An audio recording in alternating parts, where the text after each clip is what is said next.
Hello, everyone. Good morning. Welcome back to our session.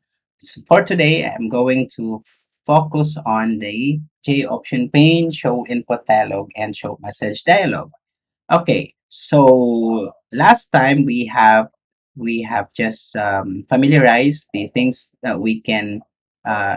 that the J option pane has. For today, it's going to be focusing on the input and output, or we are actually going to focus on the input and output. So to start with, let's create a program. Let's say uh,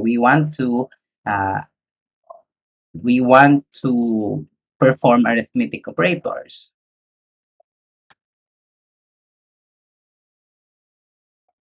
Okay, so there you are. Okay, all right. So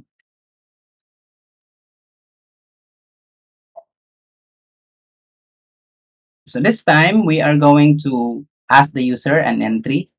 Okay, so let's say for an instance we would like to ask the user the values to enter, like input dialog, and then we are going to ask them a first enter a number, okay, or an integer, something like that. And then we also would like to ask another, let's say this is first number, and we are going to only uh, to get the sum of two numbers entered. Okay, so let's say you have here enter first number, enter second number, and then when you run this, it will give you actually input and output. Input like first number, three, second number, and four. But of course, we don't have anything right there as an assignation of where should we store our numbers. So that thing right here is this is what we will do. We will have to have a variable. So since the option pane by default accepts object or a string, so you cannot just directly do this one. Let's say for an instance, int num1 is equal to j option pane, and then so it will actually give you an error. As you can see, you have your type mismatch, cannot convert from string to int. So therefore, it's like it's not compatible with each other because as I've said earlier, string J option pane by default accepts a string or an object. So your destination is an int value, so therefore it cannot be accepted. So that's the rule. So what there are actually two ways we can do this one. There are actually two ways that we can do for this one.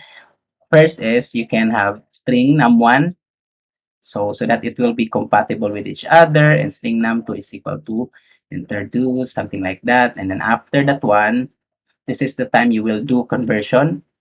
So let's say for an instance, you want to convert the first number is equal to, okay, let's say you have here, this is parsing.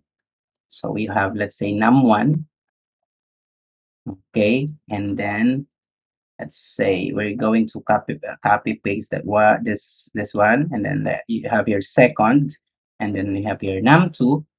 So by then you can now perform the let's say sum is equal to first plus second, and then display and the message. So show input, show message dialog, the null, the sum is, so we have here sum. Okay, so now here you have the inputs, and then it has to be, as I've said, since non-compatible C, integer and string and J option pane, you cannot directly pass to an integer or even a double, as well as short in a short or even in byte. It has to be parsed. So parsing means you are actually converting one object, one string object into a numerical object. So by then, since we would like to process integer value, so we use int and first to represent the integer value, and then the value from here, let's say for an instance, the value of like the value of the first number is, let's say, let we input 3. So the thing is, num1 here is actually like something like that. And then say right here, let's say it's 5. So num2 is basically 5. And then right here, from being a string as like 3, and then we have here as 5, it will be converted into an integer value, and this would become 3. This time it will become an integer because it is we use the parsing of the value into integer, that part. I mean integer parse int. And if in case it's double, integer parse double. We are actually, also going to show that one to you later on. So this would become 5. And then by then, we can now perform arithmetic operation between these numbers, 3 and 5. So we can actually run the program, and then after running the program, we are going to input. So I'm going to close this one. So let's say 2, 5, that is sum is 7. So yeah, 3 and 5 rather. So it should be sum is 8. Anyway, so we have now that one. So you can actually do this one instead of like something like that. So you can actually do like this. But of course, if you are going to perform another like operator or operation, let's say difference, you have to do this one again and again. Let's say you are going to perform the difference. So difference. So it should be something like, instead of first and second, you use first and second, first minus second, rather than you do this over and over again. So, yan. Okay. All right. So another way is actually this one. So right here we have the, let's remove this one. Yeah. So right here we have show input tally enter first number. Though I don't recommend you from doing this, but it is simple, rather than, I mean, it's simple at the same time, it's straightforward solution. But there is this disadvantage of that. The advantage for this solution is actually, if ever the user inputs any uh, like possibly the user may test the accuracy of your input, if either it can actually process non-numerical values. Let's say they include they entered number, but they include sorry, k na lang. Okay, and then after that, okay, then 7. So at least it is accepted as a value, and it cannot be processed because it's uh, it's non-numeric. So at least you have the opportunity to still error trap, okay, from there before calculating them, before it will be an error. So before it will abnormally terminate, you can still have you still can catch the error by having if else condition right here, that if num1, if character that num1 is not an integer, then you can actually process that one, that you cannot accept it. Okay, for now we are not going to do it because it's a little bit complex. Okay, so another, what I will be introducing to you is the another way or another solution for this, which is, instead of you do this one, you can actually directly uh, use int num1, int num2. Yes, it's error, but don't worry. All you just need to do is actually copy paste this one and then paste it right here, and then just make sure you have enclosed it there. So therefore, what it does is that, Okay, you can actually copy paste this one and then paste it here, and then just don't forget to change this to second. So what we have right here is a it's like this is what we call chaining or method chaining. So yeah, it's not exactly method chaining, but it's something that is once you enter the value or the number, it is automatically converted into an integer because we expect that it is expected that our value should be an integer because you use an int value right here as your type. So therefore you don't have to parse anymore. You don't you're no longer required to parse them because it's already parsed above. So, and that's just the basic one. So it's a lot better. It's a lot readable. So the lesser the code, the better. Yeah, but the disadvantage of this one is if ever you will be, let's say, entering a value, let's say 45K, something like that. Of course, it will give you an error right away. Okay, so making it not to run properly. I mean, not to um, move to the next, which is okay. But again, there's no way for you to error trap the error anymore because it's in one line. Okay, so although this one is a disadvantage, just make sure that the user inputs number for this one. If he or she is going to enter a number, I mean really number, so you can actually do that. So 53, so the sum is 65. Okay, and it would be better if you do this in your output. Let's say for an instance, we are going to use the third party variable. Let's say we have hold, kasi it's J option pane, and the one that you entered previously are not going to be like it's not the same with like console. In console you can get to see those values that are entered previously, but you can see or observe in our J option pane, those numbers that are already entered like in the first line 7 and 8 are not going to be seen anymore. So making it like the sum is the difference is, so what are the numbers, so at least you have now the idea in which you can actually do like something like this. Let's say for an instance, at least you are able to display the sum of, let's say, num1 and num2 is something like sum. And you can actually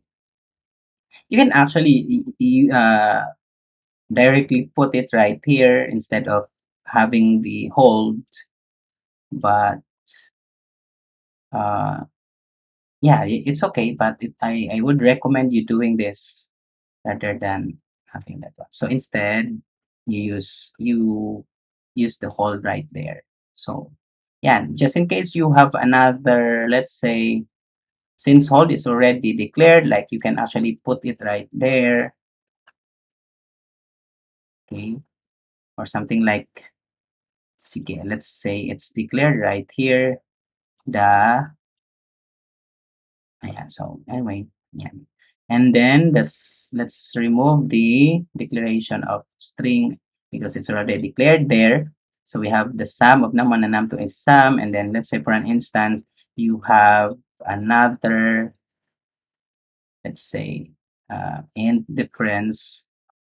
So we have here the difference, and you can apply it to other operator like quotient and product. Okay. Okay. So once you run this program, you now have, okay, so let's say 23, 43, 42.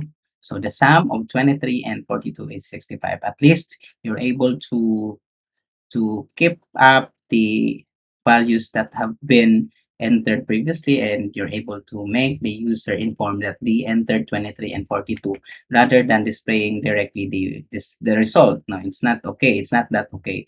It's like It's like buying items to grocery store, and you don't like most people don't like to have uh, to hand to like handing directly the total value without the itemized value the itemized parang data on what they actually purchase. So it would be good if you present the data well, the how much there's this item, the price of the item and the quantity of the item, and then so make that trans to for the in the virtue of transparency, make it a point that the users, the consumers have better data understanding. In that sense, uh, you are transparent, and it's in the same time to avoid discrepancies now and like doubts. So the same thing when enrollment, or how much tuition fee, or how much per month you are going to pay, or are you going to pay. So it has to be itemized, it has to be very detailed on what are the things that are included in the in my what they call this one, my form one, yeah, it's form one, or I don't know what do you call that one in your school, but it's something like that. Okay, so you have to have a better managed data representation. Okay, so another thing is we can yeah, you can actually use this one like what I've said earlier. If this is like double, so you just have to change this to uh, let's say this one is double, though it does not give you an error for this one because it's still a number. It would be better, but it is converted into an integer, so it will not uh, yeah, so it, let's say for an instance, we uh, before in Java 7 it's not accepted, but good thing in Java 16 it's already good. Okay, so let's say we have here 5.4. Yeah, so yeah, it's an error. So though during the compile time, it's not actually an error, but in during the runtime is it will give you an error. So make sure to parse this one to double. So this has to be double. So double that, parse double. Okay.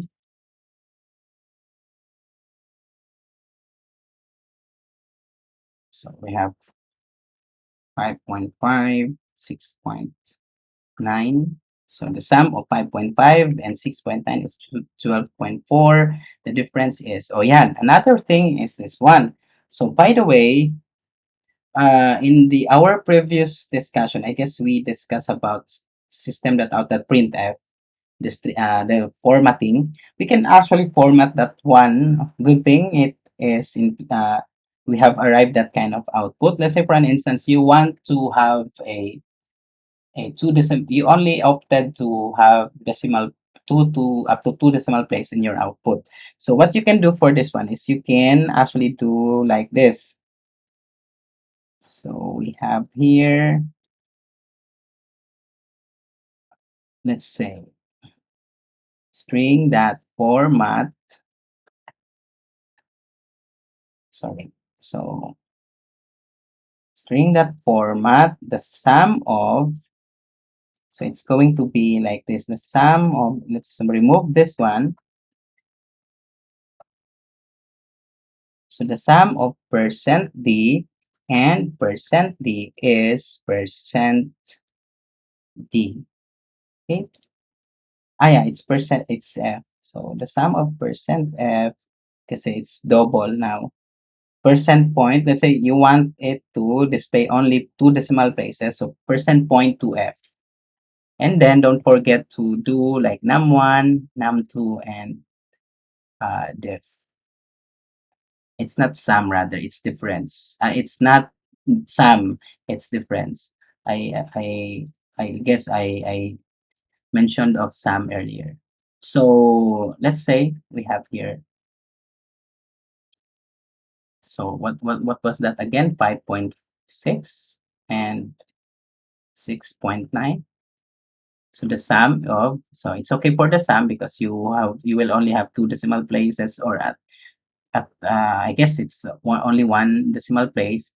And then for this one, though you have two decimal place, up to more than two decimal places right here, but in your result, because you format it to 0.2f, you only have 1.30. So most probably in the quotient, this can be also applied in product. This can be all applied. So formatting, or the string formatting, the sum of percent %f and percent %f is 0.2f. It's actually similar to Python, but in the Python is you do this one, that this one, right? Yeah. So that is for um, arithmetic operator and string formatting. Okay, if you wanna uh, learn it like more, you want to learn more of this one, you can actually do a research. So another thing is, let's say for an instance, we get an entry from the user. Let's say we want to display entry from the user asking their info. Let's say we are going to ask name. So show input dialog, enter name, and then so age, you can actually use age as the representation of age is, I mean, the age is like, yes, it's a number, uh, but it can be a string. But if you want to make it an integer, it's okay. Actually, my advice to you is that, if possible, make all your inputs as a string, and then the moment you let's say for instance, you decided in your program, in your program, on the latter part, that you are going to calculate the value. So that's the time you will convert them into either an integer or a double or a long or a byte. But if in any case, that in the event that you don't want to that particular, although it's a number, but that particular value will not be, it's not going to be involved in any calculation of your program, make it uh, make it a point that it is declared as a string. Okay, so you can actually do that one, though again it's a number, but basically we don't calculate the age unless you will calculate your age based on the year today, and then the birth year or his birth year. You can make the age as your as age as an integer, so that it, because it's now going to be involved, I mean, you are now going to calculate the value of the age based on the year, and then the current year and the year you are actually born. So you can actually do that, like, okay. So let's say for an instance, you're going to ask another one. Let's say course, okay, like gender, okay. So yeah, of course,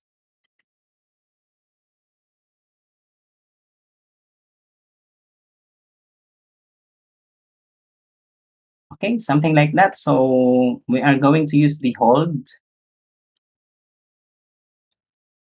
to, like, let's say hi name, you are you are a gender, you are a gender, and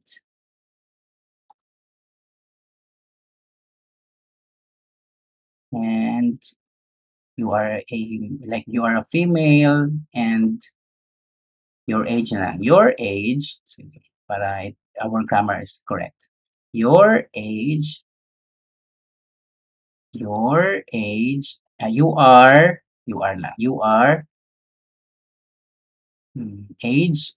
Okay, years old,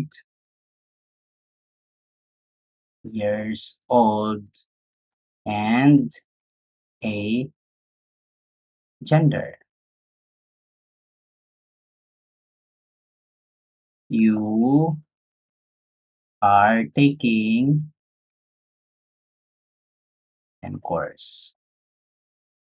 Okay, so and then after that, we are going to display this into J option pane, show message dialog. Let's say null, and then this is like alt. So after that, you can have now, let's say enter tayo. So we have, let's say, um, Sansa. Gender is, let's say, 23. Course, PS, uh, astronaut. And then gender is female.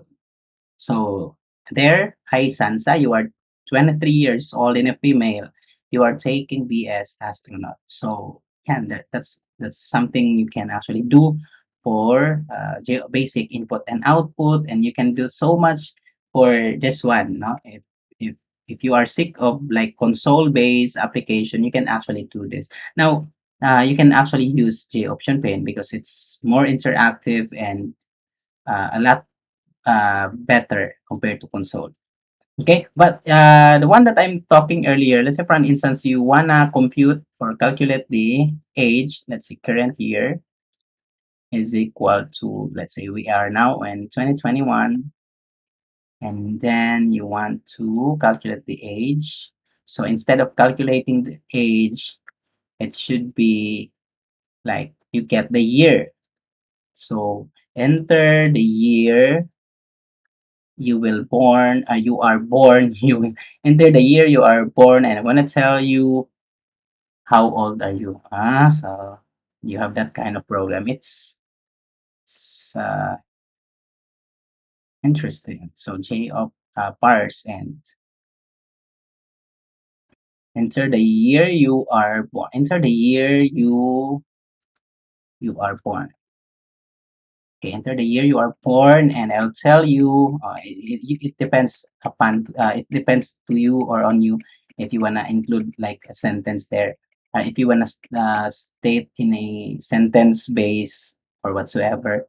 So by then we can now have like int age equals. So this time since it involves calculation, you are now going to pwede rin siya. This is a string, and then on the latter part you convert this to an integer, like parsing the year. But to make it like straightforward na directly i-calculate na nato siya, na i-calculate na nato or calculate. What's the pronunciation? Calculate or calculate? In depending on the accent. So yeah, calculate or calculate. Anyway, so you have here current year. Yeah, it should be the formula is current year. Yeah, current year minus the year you are yeah, today. Okay. You are blank today, years old today, and a. All right. So let's try to run the program. And then let's say enter name. Let's say you have Arya Star. Enter the year you are born. Let's say 1995. Course, Northerners, BSCS. Gender, female. So, hi Arya Stark, you are 26 years old today and a female. You are taking BSCS. Okay, so I guess that's it for today. That's for basic input and output. So, what I could actually leave to you is that don't stop writing programs, no matter how easy it is. So, make sure to at least write a program at least once a day, and you will go far because there is like 21 days to make a habit.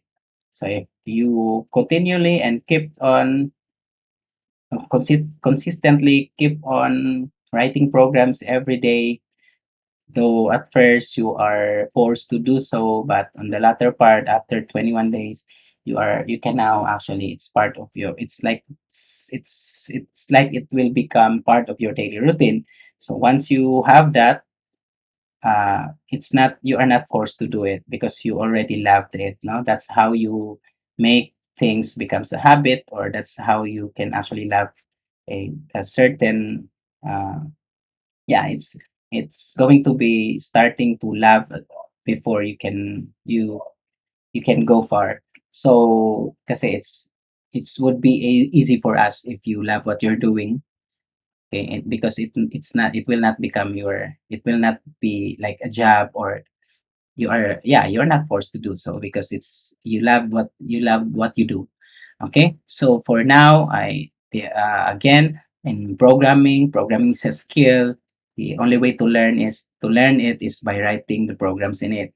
So yeah, you just have to keep on writing and writing and writing and repeat the process. So repetition is the key to mastery. Just keep on writing and writing and writing and writing programs. If that is your, that if you are already decided, no? So kumbaga, it's, you can be a programmer if you decide every day that you want to become a programmer. All right. So thank you guys for this opportunity and to watch my video or tutorial, and have a great day. Bye bye.